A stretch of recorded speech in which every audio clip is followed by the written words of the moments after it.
নারীর ক্ষমতায়ন, যা সমাজ, সম্প্রদায় এবং দেশের উন্নতি এবং উন্নয়নের জন্য অপরিহার্য।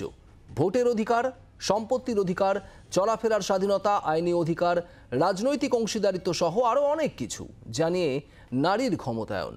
মহিলাদের সশক্তিকরণের জন্য সরকারও নিচ্ছে একাধিক পদক্ষেপ।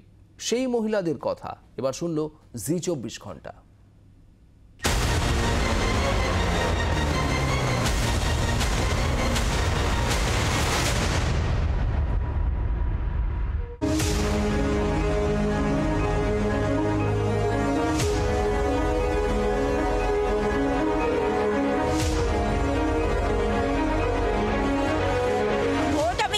কার্ডটা আছে যেন থাকে, সেই হিসেবে দিই। ভোট দেওয়াটা আমাদের অবশ্যই দায়িত্ব এবং কর্তব্যের মধ্যে পড়ে। অমুকশ্রী তমুকশ্রী এগুলো কিচ্ছু যায় না। সেফটিটা কোয়েশ্চেন মার্ক। দেশে মোট ভোটার 96.8 কোটি, তার মধ্যে 47.1 কোটি মহিলা ভোটার, প্রায় 48.6%। গতবারের তুলনায় এবারের লোকসভা নির্বাচনে মহিলা ভোটার বেড়েছে 5.77%। অপরদিকে রাজ্যে মোট ভোটার 7.59 কোটি, প্রায় 49.14% মহিলা ভোটার। মোট মহিলা ভোটার 3.73 কোটি। মহিলা ভোটারের সংখ্যা ক্রমাগত বাড়ছে, পুরুষ ভোটারের সংখ্যাকেও ছাপিয়ে যাবে আর কয়েক বছরের মধ্যেই। আর এই বিষয়কে সামনে রেখেই একাধিক প্রকল্প নিয়ে আসা হচ্ছে মহিলাদের ক্ষমতায়নের জন্য, তাদের সশক্তিকরণের জন্য। কেন্দ্র এবং রাজ্য সরকার উভয়ে একাধিক পদক্ষেপ করছে, বিল আনছে, আইন আনছে, স্কিম আনছে। মহিলা ভোটাররা তারা কি চিন্তিত? তারা কোনোভাবে ভাবছেন এই বিষয়গুলো নিয়ে? তাদের ক্ষমতায়নের জন্য তারা কি চান? তাদের চোখে ভোট কি? শুনি তাদের মুখ থেকেই। নমস্কার মাসিমা, আমি আত্রেই জি 24 ঘন্টা থেকে এসেছি। তো আমরা একটা প্রোগ্রাম করেছি আপনার চোখে ভোট। আমি ওর ব্যাপারে কিছু জানি না ভাই। কেন ভোট দেন না? ভোট আমি দিই না।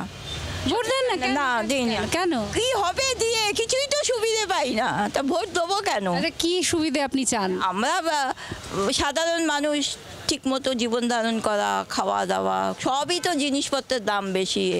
ভোট আমি দিই না। আমি জাস্ট কার্ডটা আছে ওটা যেন থাকে, সেই হিসেবে দিই।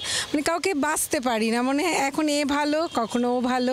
ভোট দেওয়াটা আমাদের অবশ্যই দায়িত্ব এবং কর্তব্যের মধ্যে পড়ে, কিন্তু এখন যা চারদিকে দেখতে পাচ্ছি, এরপর কি আর ভোট দিতে ইচ্ছে করে? এত হানাহানি, এত খুনি, রাজনৈতিক এত কিছু চারদিকে চলছে। ভোট নিয়ে আপনার কি ভাবনা রয়েছে? আপনার চোখে ভোট কি? ভোট নিয়ে তো সবসময়ই একটা ভাবনা চিন্তা থাকে যে আগামীতে কারা আসবে, তাদের কি প্ল্যান আছে। আমার মেইন যেটা সেটা হচ্ছে কর্মসংস্থান। আমি কোনো রকম দান ধ্যান অনুদান অমুকশ্রী তমুকশ্রী এগুলো কিচ্ছু চাই না, আমি চাই কর্মসংস্থান। Employment is a crisis in our country because of course even when we think of passing of us studies এর পর naturally first thing we think of is employment. তো এমপ্লয়মেন্টের এখানে একটু অফকোর্স একটু গড়বড় আছে। আমি ভাবি যে কাজ করবে তাকেই ভোট দেবো। কি কাজ যেটা আপনি চান? কাজ, দেশের কাজ। ভোট দিতে গেলে আমি একটা কথাই ভাববো যে এখন যে সিচুয়েশন, যাই হোক এর থেকে আরও বেটার সিচুয়েশন আসতে। আমরা এখন যে সিচুয়েশনের মধ্যে দিয়ে যাচ্ছি সেখান থেকে একটা ভালো পজিশনে আসতে। এখন যে সময় চলছে, এখন বর্তমান সময়তে মানুষের সবাই শান্তি পায়, সুখ পায়, আনন্দ পায়। আমি ওই হিসাবে চিন্তা ভাবনা করে ভোট দেব। যতটা উন্নতির চিন্তা ভাবনা নিয়ে আমরা ভোট দিতে যাই, ততটা কি উন্নতি হচ্ছে চারিদিকে?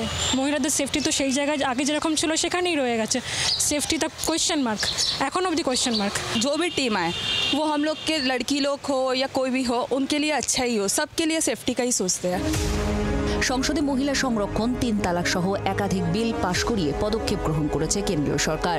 একমাত্র মহিলাদের জন্যই কেন্দ্রের উল্লেখযোগ্য উদ্যোগের মধ্যে আছে বেটি বাঁচাও বেটি পড়াও, উজ্জ্বলা স্কিম, লাখপতি দিদি ও আশা কর্মীদের জন্য উন্নতিমূলক কর্মসূচি, আয়ুষ্মান ভারত প্রকল্পে আশা কর্মীদের সংযোজন, মুদ্রা যোজনা, পিএম আবাস যোজনা, যার মধ্যে 70% বেশি বাড়ি দেওয়া হয়েছে গ্রামীণ এলাকার মহিলাদের। রাজ্য সরকার মহিলাদের জন্যও একাধিক পদক্ষেপ নিয়েছে। রাজ্যের উদ্যোগের মধ্যে উল্লেখযোগ্য লক্ষ্মীর ভাণ্ডার, যার ভাতা সম্প্রতি বৃদ্ধি হয়েছে। আছে বিধবা ভাতা, কন্যাশ্রী, রূপশ্রী, আশা এবং অঙ্গনওয়াড়ি কর্মী ও সহায়িকাদেরও ভাতা বৃদ্ধি। মহিলাদের জন্য সরকার নিচ্ছে একাধিক পদক্ষেপ। যুব সমাজের প্রতিনিধিরা, যুবকরা তারা কি ভাবছে, চলুন তাদের মুখ থেকেই শুনি। अभी देखो मोदी का जो स्कीम निकला है, मतलब महिला के लिए अगर कुछ बिजनेस करने जा रहा है तो उनको सब्सिडी में लोन भी दे रहे हैं, ठीक है। जो भी दादा दीदी है उनको भी मतलब क्या बोलते हैं, भत्ता पैसा मिलता है, ठीक है। बहुत कुछ अच्छा हो रहा है और भी अच्छा स्कीम लाना चाहिए सरकार को। देखिए 3 तलाक तो मेरे हिसाब से बहुत ज़रूरी था, क्योंकि आप डायरेक्ट बोल दीजिए कि तलाक तलाक तलाक तो तलाक हो जाए, कोई बात नहीं हुआ। आप उसके बाद अपनी वाइफ को देखेगा भी नहीं, तो ये तो बहुत गलत बात हुआ। ভোটাধিকারের জন্য ভারতীয় মহিলাদের লড়াই করতে হয়নি ঠিকই, কিন্তু আর্থসামাজিক স্তরে সমান অধিকারের অনেক ক্ষেত্রেই এখনও পিছিয়ে। ক্যামেরায় জয়ন্ত ও অমিতের সঙ্গে আত্রেয়ের রিপোর্ট, জি24 ঘন্টা।